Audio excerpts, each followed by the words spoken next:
Валерьевич, Халил Хамитович, біздің Расих Ахметович, Вақип Алиевич, құрметті күресші достарымыз, бүгін енді районымызда зор бәйрем, міне шушы изге Рамазан айында күреш негізі бірінші ширатта рұқсат етіңіз, шушы өзіміздің изге Рамазан айы білен тәбриклеп кетерге, енді тұтқан оразаларымыз қабылдардан болсын, изге ойда, изгіліктер ішлеп, міне бүгіндегі енді шушы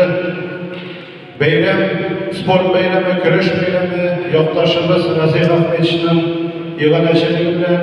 ел сайын ұздырыла тұрған шушы біздің турнир, бик матур турнир. Енді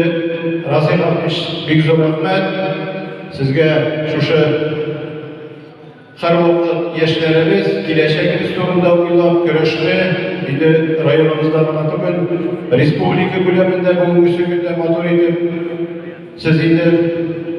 Қазан шәһәрінде федерацияны жетеклейсіз, қазір Билбау күреші жетеклейсіз, шуңа күрә эшләріңіз Қарвақытта шулай алға барсын,